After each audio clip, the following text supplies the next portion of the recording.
Oke, Assalamualaikum warahmatullahi wabarakatuh. Perkenalkan, nama saya Muhammad Rizky Alfat Adiwira, selaku host Chitchat Talk Show. Pada kesempatan hari ini, episode pertama Chitchat Talk Show, kita ingin berbincang-bincang sedikit mengenai prodi Bahasa Arab di Universitas Al-Azhar Indonesia. Di kesempatan hari ini, kita sudah mengundang guest yang sungguh luar biasa, yaitu Kak Prodi Kak Prodi Bahasa dan Kebudayaan Arab Universitas Al-Azhar Indonesia, yaitu Bapak Fazlur Rahman. Mungkin Pak dipersilakan untuk memperkenalkan diri terlebih dahulu. Baik, terima kasih atas kesempatannya Alfat. Bismillahirrahmanirrahim. Assalamualaikum warahmatullahi wabarakatuh. Waalaikumsalam warahmatullahi Nama wabarakatuh. saya Fazlur Rahman dan saya saat ini mendapat amanat menjadi Ketua Program Studi Bahasa dan Kebudayaan Arab Universitas Al-Azhar Indonesia. Ya. Sudah menjabat berapa lama Pak sebagai Kaprodi? Sebagai Kaprodi ini baru berjalan 1 tahunan ya. Mungkin Pak tarik waktu sedikit sebelum Bapak jadi Kaprodi ini, gimana Pak Bapak bisa terjun ke dunia bahasa Arab Pak? Ya, gimana bisa terjun ke dunia bahasa Arab?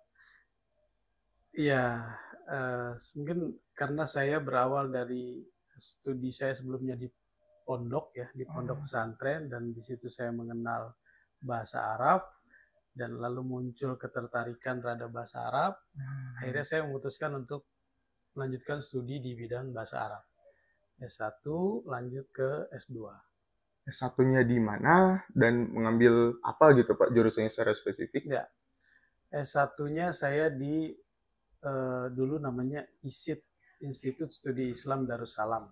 Sekarang sudah berubah namanya jadi UNIDA, Universitas Darussalam. Darussalam berarti Gontor ya Pak? Gontor, Ponorogo. Ya, di situ saya mengambil bidangnya PBA, Pendidikan Bahasa Arab. Dan saya melanjutkan S2-nya di IIUI, International Islamic University, Islamabad, di Pakistan. Bidang saya di S2 adalah linguistik Arab. Linguistik bahasa Arab. Oh, baik Pak. Habis itu Pak, kan saya juga termasuk mahasiswa prodi Arab kan Pak. Udah semester 4. Terus saya sering dapat komentar dari teman-teman saya, kalau misalnya masuk bahasa Arab tuh nanti jadi ustadz nggak sih? Atau jadi apa gitu? Sebenarnya nanti kalau belajar bahasa Arab itu benar nggak sih Pak? Atau mungkin ada yang lebih tepatnya gitu? Ya, belajar bahasa Arab dikaitkan dengan jadi ustadz ya. Yeah. Sebenarnya itu hal yang wajar gitu ya, karena memang bahasa Arab ada kaitannya dengan Al-Quran, bahasa Arab banyak kaitannya juga dengan referensi-referensi keilmuan Islam. Yeah. Jadi satu hal yang wajar, dan biasanya memang mahasiswa prodi Arab dimanapun itu diminta untuk membaca Al-Quran atau memimpin doa gitu. Itu hal yang wajar. Tapi memang studi Arab sendiri ya sebenarnya berbeda dari studi Islam tentunya. Karena bahasa Arab ya layaknya prodi bahasa yang lainnya, ya kita mempelajari bahasanya, mempelajari budayanya, tidak mempelajari keislaman secara spesifik. Jadi begitu Pak. Terus kalau misalnya bukan belajar Islam secara spesifik, sebenarnya yang dipelajarin di prodi Arab itu apa aja sih Pak? Ya, di prodi Arab, nah kalau di Universitas Al-Azhar Indonesia, prodi Arab kita ini kan masuk ke dalam kategori BSA ya, Bahasa dan Sastra Arab. Nah, karena prodi Arab ini ada dua, satu PBA, yang satu BSA. Kalau PBA kan Pendidikan Bahasa Arab. Nah, kita BSA-nya, Bahasa dan Sastra Arab. Jadi apa isinya kalau di BSA ya tentang bahasa dan sastra Arab. Artinya kebahasaan, kemahiran kebahasaan, ada linguistik, ada kebudayaan, ada penerjemahan, susastra Arab. Nah, fokusnya di situ. Tapi di bagian kemahiran susastra mungkin bisa jadi sama, PBA dan BSA sama-sama mempelajari. Cuma bedanya kalau mereka PBA lebih spesifik mempelajari pengajaran bahasa Arab, pendidikan bahasa Arab, sementara kalau di BSA tidak mengarah ke pendidikan. Tidak mengarah ke pendidikan. Oh, baik Pak. Tadi disinggung sedikit kalau kita tuh juga belajar kebudayaannya ya Pak. Betul. Makanya kalau di UAI sendiri itu bahasa dan kebudayaan Arab. Iya. Iya. Jadi kalau misalnya prodi ini tuh belajar bahasa terus kebudayaan, itu sebenarnya tujuannya itu dalam memilih jurusan ini sebenarnya apa sih Pak? Kalau Bapak mungkin dari pengalaman Bapak sendiri atau mungkin dari teman-teman Bapak itu sebenarnya tujuannya apa Pak? Iya, tujuan orang mempelajari bahasa tentunya berbeda-beda ya dari individu ke yang lainnya. Tapi kalau mungkin saya jawab dari perspektif arah kurikulum prodi saja ya. Kalau dari arah kurikulum prodi, tentunya kita kan setiap kurikulum itu mempunyai profil lulusan. Ingin seperti apa dibentuknya lulusan dari prodi tertentu ya. Dan kalau dari prodi Arab sendiri, kita mempunyai profil lulusan ada 2, yaitu yang pertama sebagai juru bahasa, dan yang kedua sebagai wirausahawan bahasa, atau kita memakai istilahnya sekarang itu pelaku ekonomi kreatif di bidang bahasa dan kebudayaan Arab. Nah, kalau juru bahasa sendiri sebenarnya panjang ya penjelasannya ya. Juru bahasa berarti pengalih bahasa, penerjemah, interpreter, juga bisa berarti pendamping bahasa yang membantu urusan-urusan administratif di lembaga-lembaga atau di dimanapun yang ada kebutuhan surat menyurat kah, itu yang ada hubungannya dengan bahasa Arab, kebudayaan Arab, itu yang dimaksud dengan juru bahasa. Jadi ada penjelasannya lagi panjang. Nah, kalau pelaku ekonomi kreatif tadi ya wirausahawan. Nah, di bidang bahasa dan kebudayaan Arab. Itu maksudnya apa Pak? Wirausahaan dalam bahasa Arab itu gimana tuh Pak? Iya, jadi kebetulan alumni prodi Arab di UAI, setelah kami lakukan pelacakan alumni research tadi, banyak juga yang menjadi wirausahawan. Jadi membuka usaha sendiri dan ada kaitannya dengan keilmuan prodi. Misalnya di antara mereka ada yang membuka lembaga kursus bahasa Arab, ada yang menjadi penerjemah profesional dan mendapat bayaran dari situ. Terus ada juga yang memberikan jasa, misalnya pendampingan untuk bahasa Arab dan lain-lain. Nah, jadi karena itu, karena hasil pelacakan alumni tadi, prodi merasa butuh untuk menyiapkan ke depannya di prodi Arab di UAI, alumninya siap untuk bisa menjadi wirausahawan. Gitu Pak. Habis itu untuk mungkin cerita sedikit dong Pak, pengalaman Bapak tuh ya selama mengajar di UAI, ada nggak Pak mahasiswa yang tujuannya tuh lucu atau unik gitu Pak buat masuk ke prodi bahasa Arab? Ya, rata-rata sih kalau alasan orang untuk masuk ke prodi Arab, kalau di UAI yang saya temukan alasan ingin mempelajari Al-Quran. Jadi mungkin faktor keagamaan ya. Jadi memang ada faktor keagamaan juga memang mempelajari bahasa Arab itu karena ingin memahami Al-Quran. Ingin memahami referensi-referensi keagamaan. Nah, itu yang paling dominan. Yang selain itu ya tentunya ingin bisa berkomunikasi dengan bahasa Arab. Ada yang ingin melanjutkan studi bahasa Arab. Tapi ada ya kalau tadi ditanyakan yang unik apa, ada yang cuma punya alasan karena akreditasi prodinya A. Tidak ada tujuan spesifik, tapi dia karena melihat akreditasinya A, mungkin meyakini insya Allah akan baik di dalamnya. Nanti dari situ akhirnya dia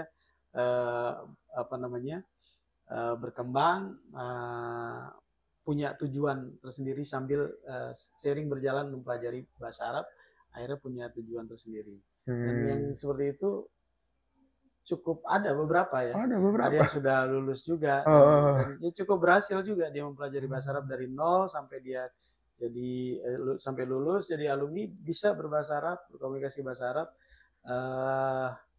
dan tergolong lulusnya juga baik. Jadi kalau yang lucu-lucu banget gitu nggak ada ya Pak? Mungkin ya yang masih ya Tintan lah baru lulus SMA gitu ya Pak, masih labil gitu ya? Iya, kalau yang aneh-aneh sekali sih nggak ada. Baik Pak. Habis itu tapi Pak, kalau misalnya di Al-Azhar sendiri, itu bagaimana sih Al-Azhar menyiapkan mahasiswanya untuk terjun ke dunia kerja Pak? terutama di prodi BKA. Ya. Itu bagaimana, Pak? Ya, tentunya dengan kurikulum yang telah kami susun, di situ dengan profil lulusan yang telah kami rencanakan juga, kami juga sangat memperhatikan bagaimana alumni prodi Arab di UAI nanti bisa terserap di dunia kerja. Nah, ya diantaranya tadi dengan munculnya profil lulusan yang tadi saya sebutkan, mereka juga sudah memiliki skill-skill yang dibutuhkan untuk bisa terjun di dunia kerja.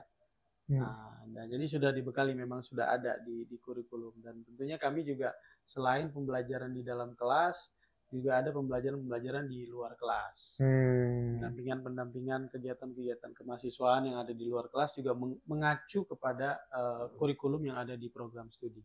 Contohnya apa tuh Pak untuk kegiatan di luar kelas? Kegiatan di luar kelas misalnya ada kegiatan-kegiatan kemahasiswaan, organisasi mahasiswa, yang di situ ada kegiatan-kegiatan kebahasaannya, aktivitas-aktivitas kemahasiswaan yang arahnya ke kebahasaan, keorganisasian, kepemimpinan.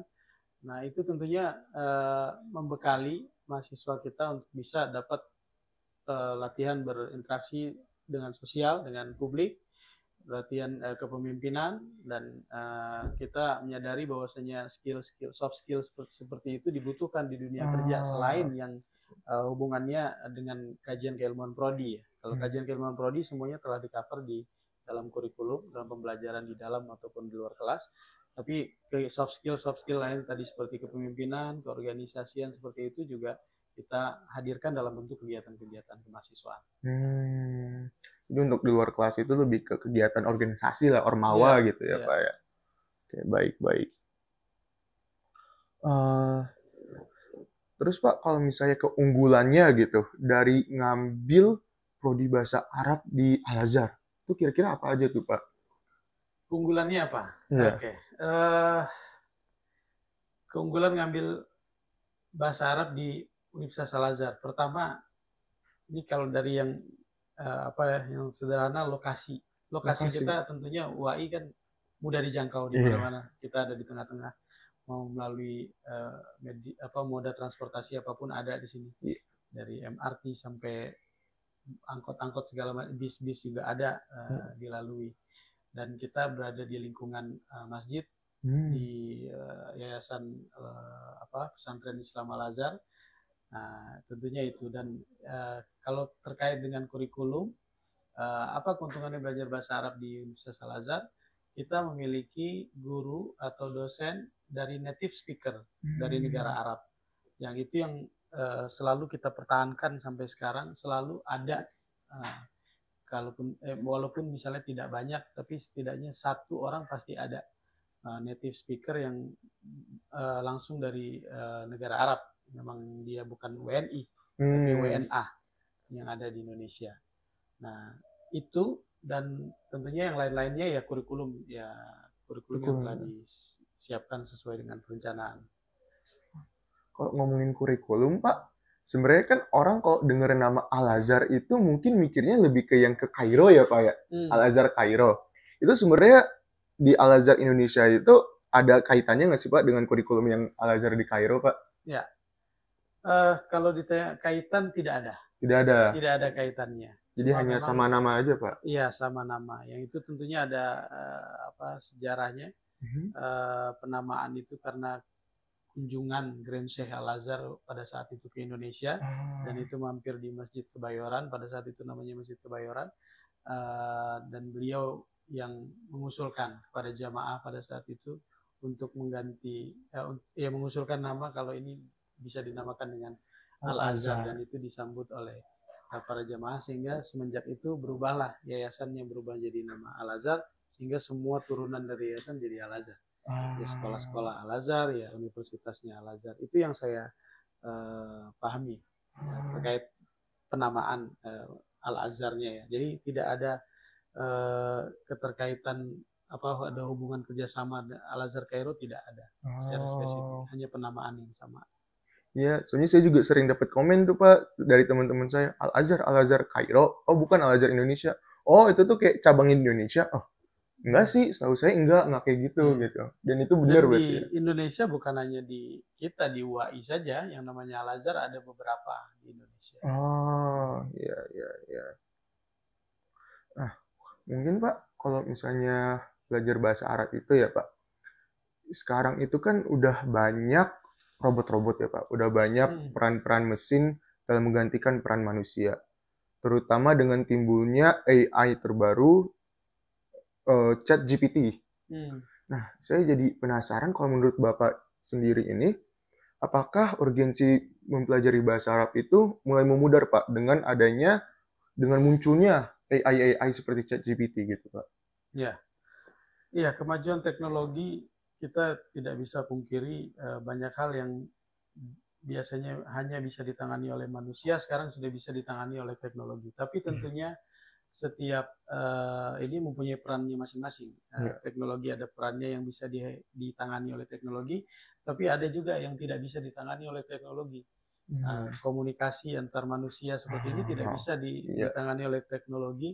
Apalagi kadang seringkali, apalagi khusus bahasa Arab ya, penerjemahan yang ada di katakan di internet itu belum ada yang 100% akurat sesuai dengan yang kita inginkan secara tertulis maupun secara verbal lalu diterjemahkan melalui internet tidak 100% akurat kadang. Masih kita temukan demikian kalau untuk yang bahasa Arab ya. Jadi memang tidak bisa 100% fungsi bahasa yang dilakukan oleh manusia maksud saya digantikan oleh mesin seperti itu tidak bisa. Iya.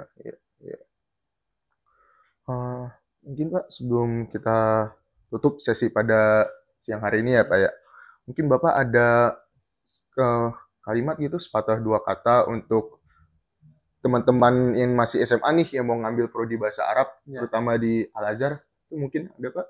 Ya, bagi teman-teman yang ingin mempelajari bahasa Arab di Universitas Al Azhar, pertama jangan ragu untuk mempelajari bahasa asing walaupun kita tidak berada di negara bahasa tersebut berasal, tapi seluruh fasilitas yang kita miliki saat ini itu sangat bisa mendukung itu. Apalagi kalau teman-teman ingin mempelajari bahasa Arab di Universitas Al Azhar Indonesia, kami seperti yang tadi saya sebutkan memiliki dosen atau pengajar yang sebagai native speaker warga negara asing yang juga mengajar di Universitas Al Azhar, dan tentunya dengan rancangan kurikulum dan dosen-dosen dari lulusan dari berbagai universitas terbaik yang ada di Indonesia maupun di luar Indonesia. Demikian. Baik Pak. Terima kasih banyak ya Pak atas waktunya. Mungkin itu saja teman-teman yang bisa kita bicarakan di kesempatan hari ini. Stay tune lagi untuk episode berikutnya di Chit Chat Talk Show. Assalamualaikum warahmatullahi wabarakatuh. Waalaikumsalam warahmatullahi wabarakatuh.